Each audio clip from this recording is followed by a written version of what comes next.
Faites entrer l'écriture, 31e épisode, les débuts.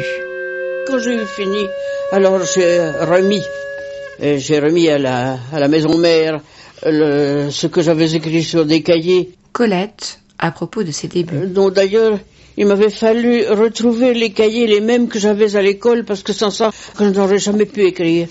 Alors j'ai eu les mêmes cahiers, et puis j'ai écrit, et quand j'ai eu fini, j'ai remis ma copie, et... Bonjour à toutes et à tous. Aujourd'hui, je voudrais parler de ce qui commence, de ce qu'on entame, de ce qu'on tente, de ce qu'on essaye de faire, sans savoir du tout quel en sera le résultat, la réception. Monsieur Willy a pris connaissance des manuscrits, et il a dit tout de suite, non, je ne vois pas bien, non, vraiment pas. À quoi ça pourrait servir ? Débuter, ça peut être entamer un rêve, en être au tout début, n'avoir encore rien fait, ou débuter un nouveau projet quand on en a déjà réalisé plusieurs, et avoir la sensation de repartir à zéro. Alors d'abord, quand est-ce que ça commence ? Quand on veut écrire, quand on veut devenir écrivain ou écrivaine, qui sont déjà deux choses différentes. On peut avoir envie d'écrire sans avoir envie de devenir écrivain ou écrivaine, et au contraire, on peut fantasmer devenir écrivain ou écrivaine et au fond se rendre compte que non, l'écriture n'était pas faite pour soi, ou alors c'est la vie qu'on est obligé de mener qui n'était pas faite pour soi. Et on a laissé les cahiers là. J'ai trouvé ça très, très juste et sans doute très légitimé par la médiocrité des souvenirs que j'avais consignés sur mes cahiers d'école. Je me souviens une fois avoir discuté avec un professeur d'université que j'ai rencontré une fois dans mon quartier, mon ancien quartier. On avait pris un café et qui m'avait dit que il aimait beaucoup écrire, mais que sa difficulté c'était de terminer. Il démarrait toujours plein de choses, avec beaucoup de passion, mais que ça se délitait, il n'arrivait pas à finir ce qu'il avait commencé, en l'occurrence des textes, des livres. Ça m'avait marqué, parce que je pense que dans l'écriture, tout est potentiellement enthousiasmant et tout est potentiellement infernal, tout est potentiellement porteur d'élan et en même temps, c'est sans cesse du travail. Et si on ne prend pas un plaisir intense ou en tout cas qu'on ne ressent pas une sorte de satisfaction souterraine très profonde, même si elle passe par l'inquiétude, par l'angoisse, par la difficulté, eh bien effectivement on ne va pas jusqu'au bout. Moi je crois que pour arriver au bout, il faut qu'à chaque étape, que ce soit quand on se documente, quand on essaye de créer une structure, une forme, quand on est vraiment dans l'écriture, quand on est dans la réécriture, etc., il faut toujours qu'il y ait un point d'intensité qui nous tiennent. Et ça, c'est un peu quelque chose qu'on négocie avec soi-même et pas avec l'extérieur. Bon, mais ça, quand on commence, quand on démarre, quand on débute, quand on n'a pas encore écrit, on ne peut pas le savoir. C'est l'expérience qui va nous l'apprendre. Et pas tellement l'expérience des autres, mais la sienne.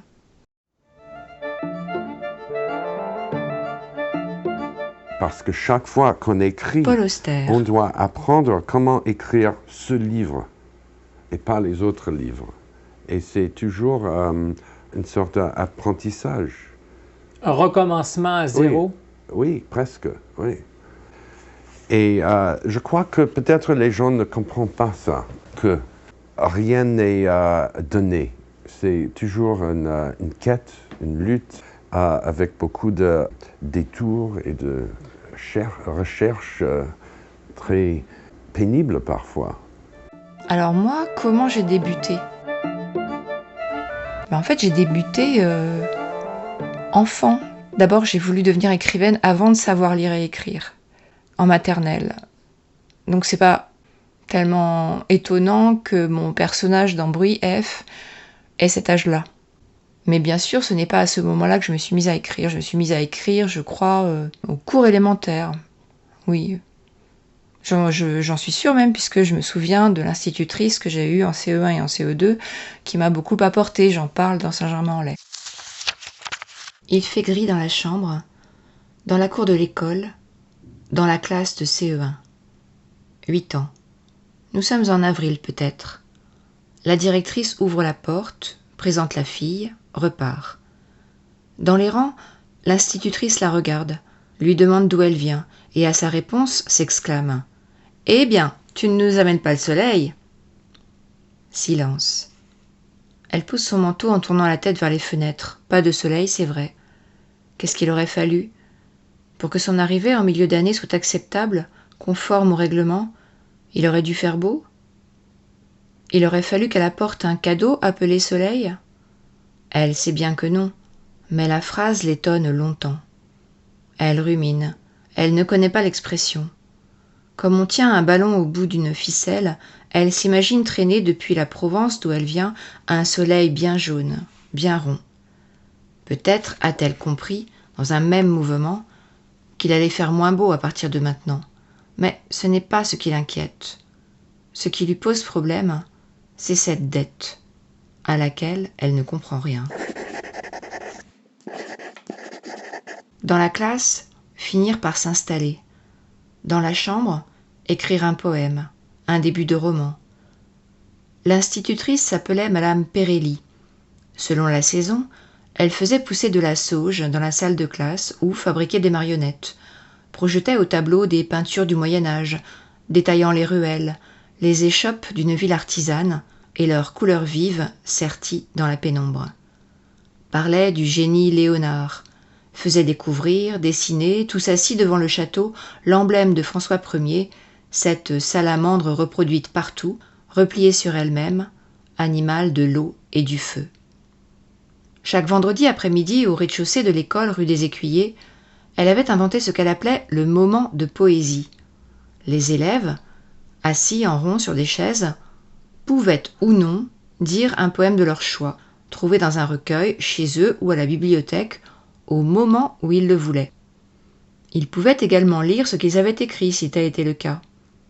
Quand un poème d'élève était suffisamment aimé, toute la classe l'apprenait par cœur. Madame Perelli partit à la retraite. L'institutrice suivante, à qui les élèves demandèrent la même chose, les envoya réciter au tableau.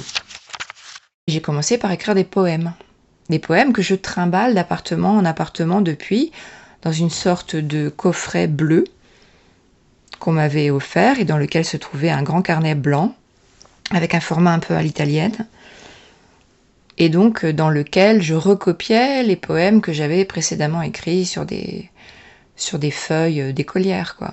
Oh, quelle vieille histoire. Il y a eu un an, oh oui, un an après, probablement. Un an après, M. Willy a rangé son bureau et les tiroirs. Et puis il a retrouvé les cahiers et il a dit « Tiens, je ne croyais pas que je les avais laissés là. » Et puis il en a repris un, et puis il a repris le second, et puis le troisième, le quatrième, je ne sais plus du tout combien il y en avait pas mal, vous savez. Et alors il a eu en effet une réaction que je n'ai pas oubliée. Il a dit « Nom de Dieu, je ne suis qu'un con ». Et puis il a mis son chapeau à bord plat et il est parti chez Ollendorf. Et c'est comme ça que je suis devenu écrivain. Donc j'ai débuté comme ça, en écrivant des poèmes, qui étaient tout à fait valorisés par mon entourage, ce qui est vraiment important. J'avais aussi essayé d'écrire des romans. Je me souviens que j'avais voulu écrire un roman policier dans lequel le voleur se révélait être le commissaire. Bon, mais je ne suis vraiment pas allée loin. Et puis j'avais le fantasme d'un roman dans lequel des enfants étaient élevés par des parents qui essayaient de les soustraire à toute forme d'imperfection dans la vie, ce qui devenait quelque chose de totalitaire et les enfants s'enfuyaient. Voilà, c'était mes 2 premières tentatives qui ne sont vraiment pas allées loin. Est-ce que c'est grave de ne pas aller au bout de quelque chose? La preuve que non, puisque si le désir continue à être nourri, ça viendra bien un jour. Je pense qu'ensuite, j'ai commencé à penser que c'était l'écriture qui serait mon vecteur, mon moteur, et non pas autre chose, comme la musique par exemple. En entendant à la radio, à France Inter, je me souviens, alors là, je pense que j'avais plutôt une dizaine d'années, une réalisatrice, je me demande si c'était pas Nina Companese, dire que c'était plus facile, entre guillemets, d'écrire que de réaliser, puisque si vous voulez faire intervenir un troupeau d'éléphants ou des hélicoptères dans un roman, ça ne coûte rien, tandis que si vous voulez les montrer à l'écran, évidemment, les proportions diffèrent, ne sont pas les mêmes. Et je m'étais dit, mais oui, l'écriture, c'est bien parce que ça ne coûte rien. Et donc, la liberté tenait dans la poche, quoi.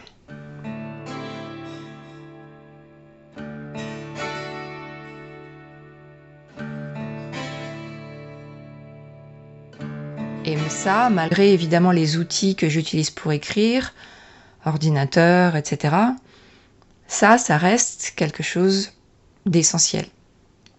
J'ai toujours beaucoup de carnets, j'écris toujours à la main, des tas de choses généralement sans intérêt, mais peu importe, ça en a pour moi puisque ça me permet d'avancer vers autre chose.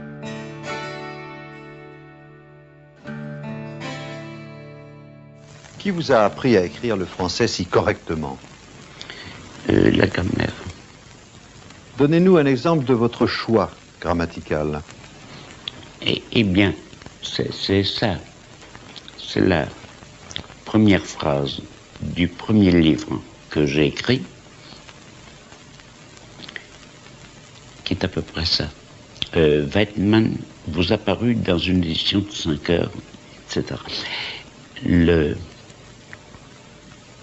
correcteur, le prod, je crois, prod d'imprimerie, m'a demandé de corriger en remplaçant vous par nous.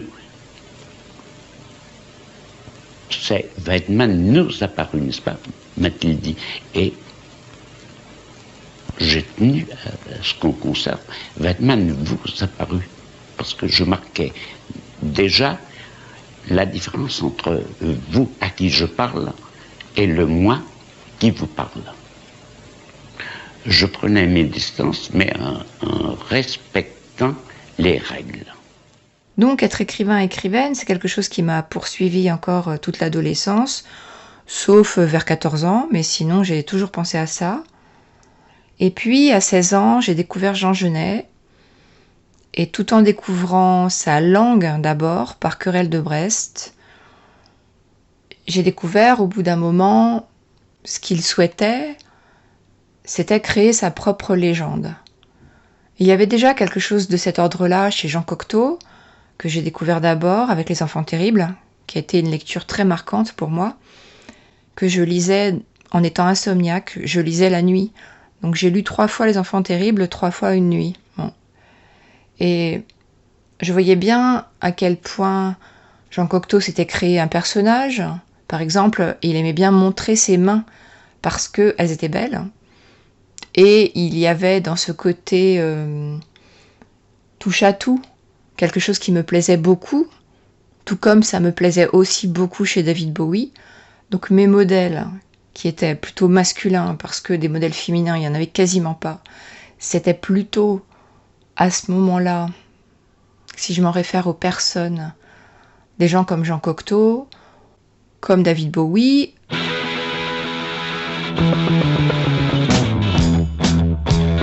le Jean Jenny, et donc Genet qui voulait se créer une légende.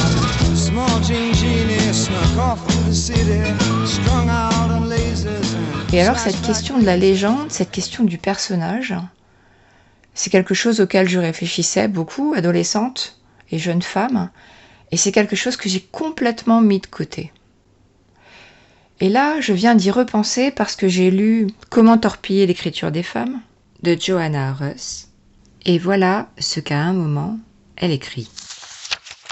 Les femmes qui ne peuvent pas, ou ne veulent pas, rester à la périphérie de la culture, peuvent user d'autres moyens de se défendre, notamment en se proclamant femme d'exception. Margaret Cavendish, placée dans une position bien singulière par ses grandes ambitions littéraires, réagissait à cette situation de la même façon que moi en 1953, « Je serai la première ». Dans son introduction à l'un de ses traités de philosophie naturelle, elle écrit avec optimisme Je suis aussi ambitieuse que mon sexe a pu ou pourra l'être. Il en résulte que, bien que je ne puisse pas être Henri V ou Charles II, je m'efforce d'être Margaret Ier. Bien souvent, même les femmes qui ne se proclament pas ouvertement exceptionnelles se créent un avatar exotique et romantique qui vient opposer à l'affirmation « les femmes ne sont pas faites pour être artistes » un « je suis plus qu'une femme », ce qu'affirmait précisément Amy Lowell à propos de Plath. Une artiste visuelle contemporaine rappelle l'utilisation de cette tactique par deux créatrices bien connues. Louise Nevelson s'est forgé un personnage de sorcière sibylle. Elle s'est singularisée par son costume. Martha Graham en a fait autant.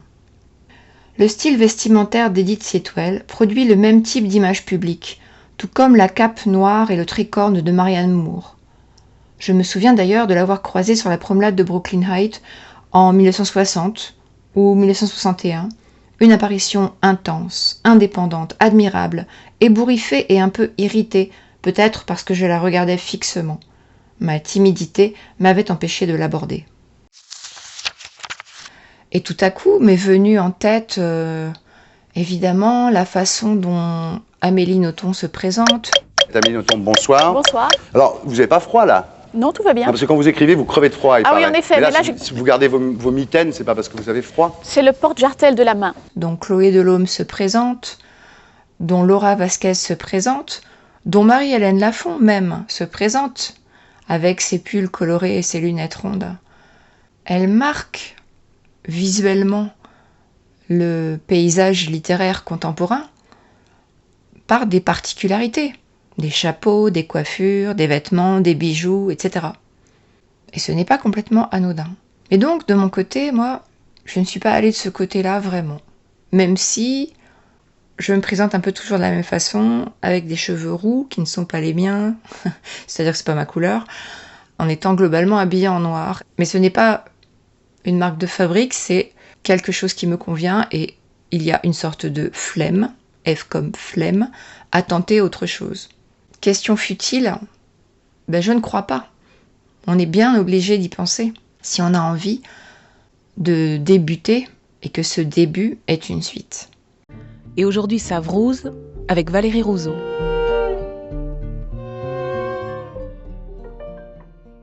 Bonne qu'à ça ou rien.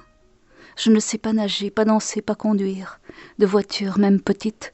Pas coudre, pas compter, pas me battre, pas baiser. Je ne sais pas non plus manger, ni cuisiner. Vais me faire cuire un œuf. Quant à boire, c'est déboire. Mourir impossible présentement. Incapable de jouer ni flûte, ni violon dingue. De me coiffer pétard, de revendre la mèche, de converser longtemps, de poireauter beaucoup, d'attendre un seul enfant. Pas fichu d'interrompre la rumeur qui se prend dans mes feuilles de saison.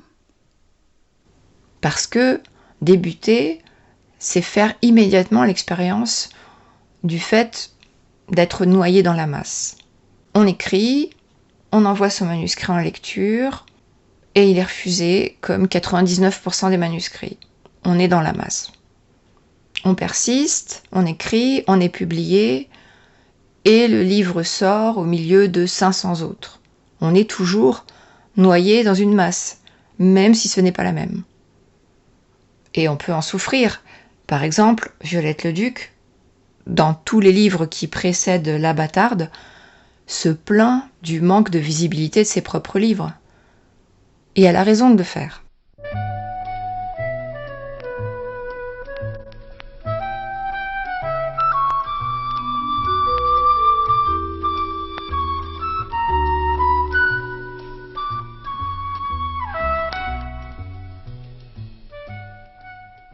L'auteur de La Bâtarde dans son village au pied du Mont Ventoux. Violette Leduc, qu'est-ce que vous auriez fait si vous n'aviez pas écrit? J'aurais végété. En faisant n'importe quoi?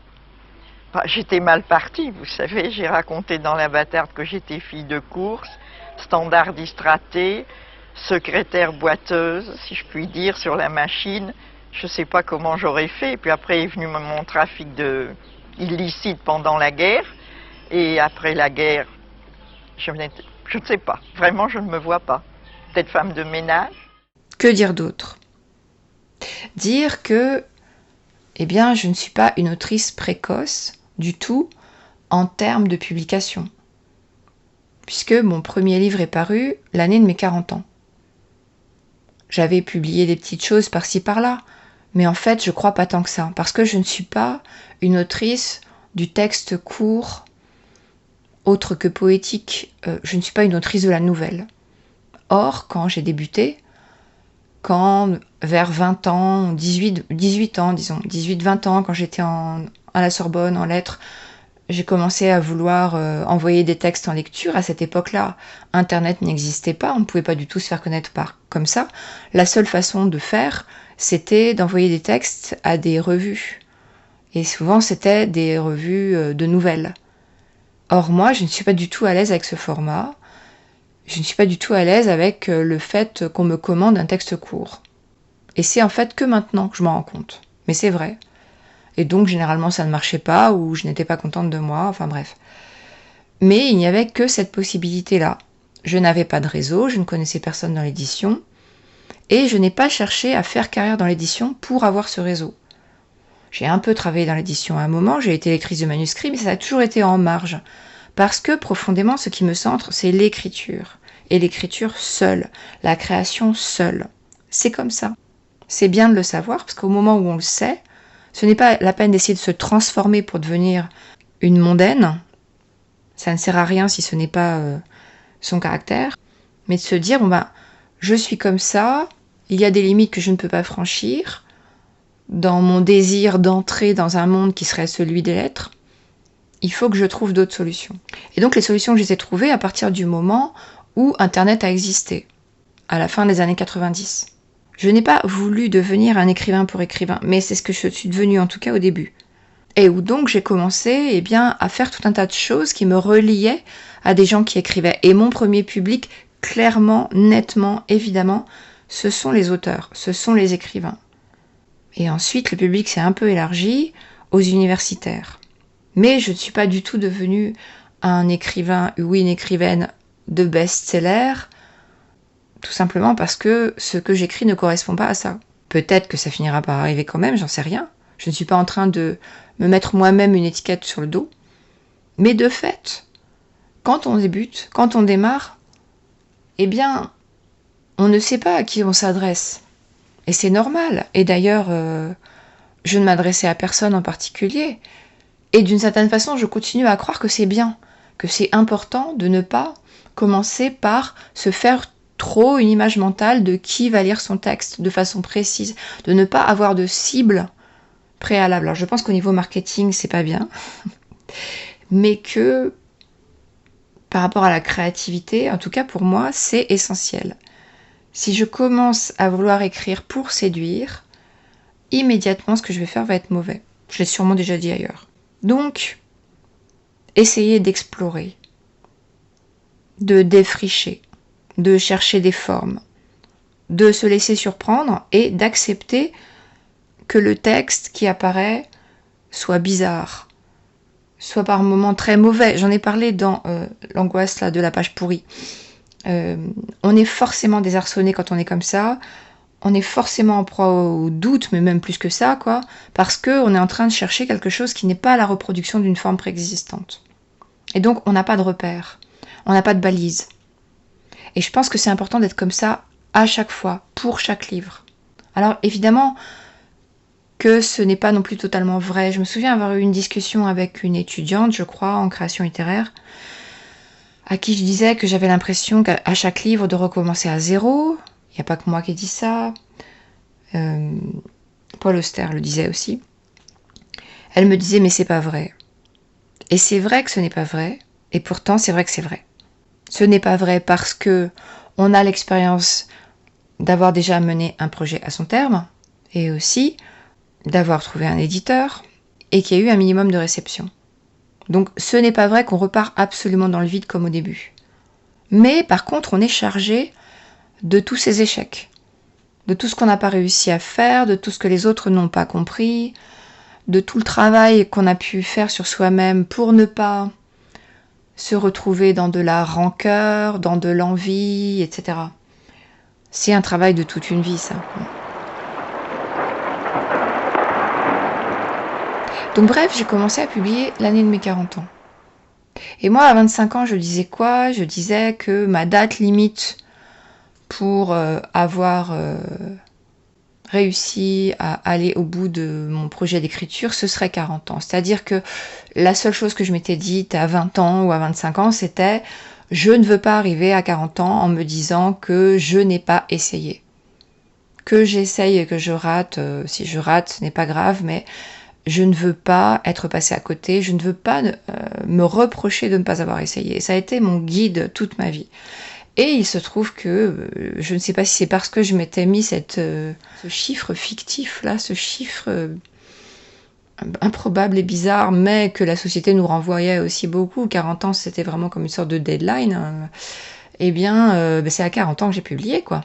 Alors que le livre, il était déjà terminé, que j'avais fini ce livre depuis 6 ans. J'aurais pu donc publier plus tôt, trentenaire, jeune trentenaire, etc. Il y a des auteurs et autrices qui démarrent très jeunes, qui démarrent sur les chapeaux de roue et qui réussissent à faire ça tout le temps, qui à 25 ans, 27 ans sont déjà totalement identifiés. J'ai fait tout le contraire. Mais quand je n'arrivais pas à publier, quand je n'arrivais pas du tout à écrire, quand je n'arrivais pas à terminer un projet, quand je ne savais pas vers quoi me diriger, la prose, la poésie, etc., pendant toutes ces années d'ombre, pendant toutes ces années où je ne savais pas comment faire pour arriver au bout de quelque chose, je pensais à Nathalie Sarraute, je pensais à Violette Leduc, qui n'ont pas publié de façon précoce. Et on s'en fout en fait. Parce que Les Fruits d'Or, parce que La Folie en tête sont des livres essentiels de ma bibliothèque, et puis c'est tout. Mais il faut réussir à arriver au-delà du présent qui vous heurte, qui vous blesse, parce que vous n'y arrivez pas vous-même, donc vous vous mortifiez, ou parce que la réception n'est pas celle que vous attendez. Il y a quelque chose aussi dans les débuts qu'on ne retrouve plus après, qui est évidemment qu'on ne sait pas à quoi on va s'attendre. Parfois je me demande si j'avais su ce que c'était que cette vie-là, est-ce que j'y serais allée? Je ne suis pas capable de répondre, franchement. Je ne sais pas. Mais donc, on se lance dans une sorte d'inconscience, et ça, je le vois bien, moi, chez les étudiants en création littéraire que j'ai pu rencontrer. Ils ont intégré le fait que ça allait être extrêmement difficile, qu'ils ne gagneraient pas d'argent, etc. Tout ça, ils le savent. Moi aussi, je le savais, du reste. Et en plus, il n'y avait pas de femmes du tout à l'époque, quasiment pas. Il y avait Colette et Simone de Beauvoir, quoi. Point. Et ce livre dont je parlais tout à l'heure, Comment torpiller l'écriture des femmes, il date de 83, j'aurais pu le lire. Mais il n'était pas traduit. Il vient juste d'être traduit. Donc il y avait plein d'outils que je n'avais pas, mais il y avait aussi plein de choses que je savais. Et pourtant, je ne pouvais pas m'empêcher de me dire, oui, mais pour moi, ce ne sera pas comme ça. Et je crois que, évidemment, que cette construction d'une vie d'artiste n'existe pas sans un certain ego. Il faut avoir quelqu'un au fond de soi qui dit « Non, mais moi, je vais y arriver. » Non, mais moi, je vais pas faire comme tout le monde. Ça va pas être comme tout le monde. Et ce n'est pas prétentieux que de le dire là. Franchement, au contraire. C'est honnête de ma part. Et je pense que j'ai souvent été vue comme quelqu'un qui n'avait pas beaucoup d'ego, qui était gentil, quoi. Précisément parce que je ne me suis pas construite un personnage. Et que peut-être, parfois, je me suis dit, est-ce que je n'aurais pas dû me construire un personnage de méchante? Est-ce que je n'aurais pas dû essayer de faire peur aux gens pour avoir ce que je voulais? Est-ce que je n'aurais pas dû les terroriser? Mais ça ne m'intéresse pas. Ça ne m'intéresse profondément pas. Moi, ce qui m'intéresse, c'est le lien. C'est le lien avec les lieux, c'est le lien avec les gens, c'est le lien avec les textes. Et c'est hyper nourrissant. Et ok, il faut tout faire par soi-même. Il ne faut rien attendre si on veut que quelque chose advienne. Et les 3/4 de ce qui advient, c'est des choses qu'on a nous-mêmes été chercher. Donc ce n'est pas très glamour. Mais au moins, on se sent quand même relativement aligné avec ce qu'on voulait faire, quoi. Et de mon côté, c'est ça qui importe le plus. Donc après tout, qu'est-ce que le début, sinon un moment où on n'a pas peur? Je pense que c'est ça, en fait, que je suis en train de raconter. Débuter, c'est ne pas avoir peur. Terminer, c'est ne pas avoir peur. Recommencer, c'est ne pas avoir peur. Disant cela, j'ai l'impression de ne pas avoir dit grand-chose. Mais je suis contente d'avoir fait cet épisode quand même. Et maintenant, je laisse mon livre nouveau débuter, sans moi. Difficile de lâcher ça dans la nature. Mais il le faut aussi. À bientôt. Au revoir.